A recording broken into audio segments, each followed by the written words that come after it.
Sveiki prisijungę prie Valstybinės mokesčių inspekcijos YouTube kanalo.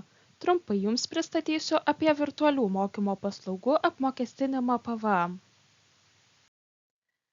Nors PVM įstatymas neįtvirtina virtualiu būdu teikiamų mokymo paslaugų apibrėžimo, tačiau tokiais mokymais laikytini mokymai, vykstantis internetu realiu laiku pagal sudarytą mokymų planą, kai dėstytojas prižiūri mokymosi eigą ir besimokantiems teikia mokymų turinį, komentarus, pastabas bei patarimus.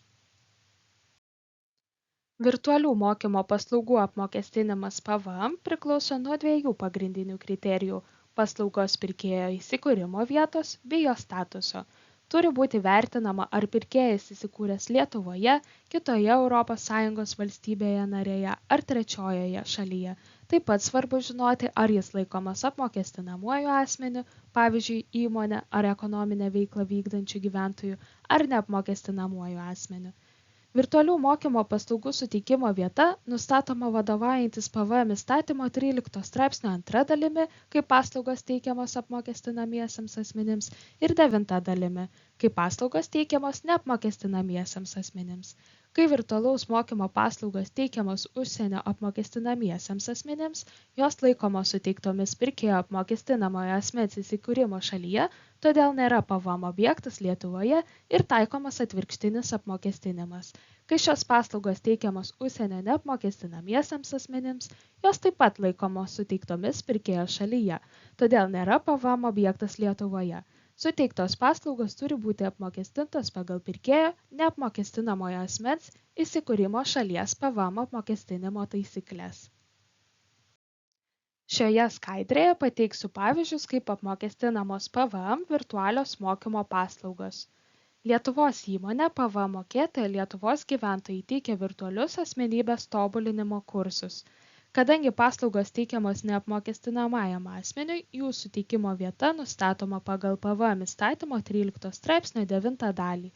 Tokios paslaugos laikomos suteiktomis Lietuvoje ir apmokestinamos taikant standartinį 21% PVM tarifą. Lietuvos įmonė PVM mokėtoja Vokietijos įmonei teikia virtualius programavimo kursus. Kadangi paslaugos teikiamos užsienio apmokestinamajam asmeniui, jų suteikimo vieta nustatoma pagal PVM įstatymo 13 straipsnio 2 dalį. Tokios paslaugos laikomos suteiktomis Vokietijoje, todėl jos nėra Lietuvos PVM objektas ir taikomas atvirkštinio apmokestinimo mechanizmas. Lietuvos įmonė PVM mokėtoja nuo šių paslaugų PVM neskaičiuoja. Lietuvos įmonė PVM mokėtoja Italijos gyventojai teikia virtualius dirbtinio intelekto mokymo kursus. Kadangi paslaugos teikiamos užsienio neapmokestinamajam asmeniui, jų suteikimo vieta nustatoma pagal PVM įstatymo 13 straipsnio 9 dalį. Tokios paslaugos laikomos suteiktomis Italijoje, todėl nėra PVM objektas Lietuvoje, suteiktos paslaugos turi būti apmokestintos pagal Italijos PVM apmokestinimo taisykles. Lietuvos įmonė PVM mokėtoja Graikijos gyventojai teikia virtualius matematikos mokymo kursus. Kadangi paslaugos teikiamos užsienio neapmokestinamajam asmeniui, jų suteikimo vieta nustatoma pagal PVM įstatymo 13 straipsnio 9 dalį. Tokios paslaugos laikomos suteiktomis Graikijoje, todėl nėra PVM objektas Lietuvoje. Suteiktos paslaugos turi būti apmokestintos pagal Graikijos PVM apmokestinimo taisykles. Kai virtualios mokymo paslaugos teikiamos kitų ES valstybių narių neapmokestinamiesiems asmenims, įprastai gyventojams nevykdantiems ekonominės veiklos, tai paslaugos laikomos suteiktomis kliento valstybėje narėje ir turi būti apmokestinamos pagal tos valstybės narės PVM apmokestinimo taisykles. Dėl informacijos apie klientui teikiamų tokių paslaugų apmokestinimą PVM turėtumėte kreiptis į tos valstybės narės mokesčių administratorių. Paaiškėjus, kad neapmokestinamiesiems asmenims teikiamos paslaugos kitose ES valstybėse narėse yra apmokestinamos PVM, su PVM susijusios prievolės gali būti vykdomos keliais būdais.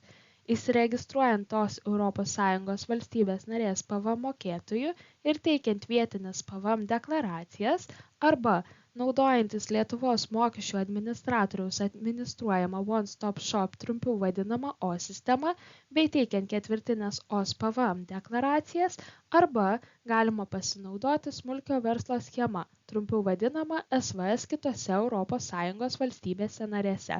Tokiu atveju apmokestinamo asmens teikiamos paslaugos kitose ES valstybėse narėse galėtų būti neapmokestinamos PVM, tol kol nėra viršijamos naudojimosi SVS kitose ES valstybėse narėse schemai taikomos ribos.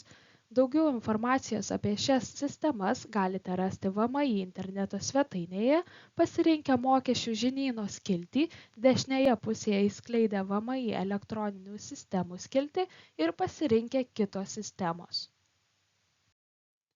Virtualiais mokymais nelaikoma, kai paslaugų vartotojams suteikiamas prisijungimo kodas, paslaugos iš esmės automatizuotos, paslaugų vartotojai gavę prieigą prie internetinio puslapio gali peržiūrėti patalpintą mokamąją vaizdo medžiagą ir savarankiškai mokytis, tai tokios paslaugos patenka į elektroninių paslaugų apibrėžimą ir yra laikomos elektroninėmis paslaugomis.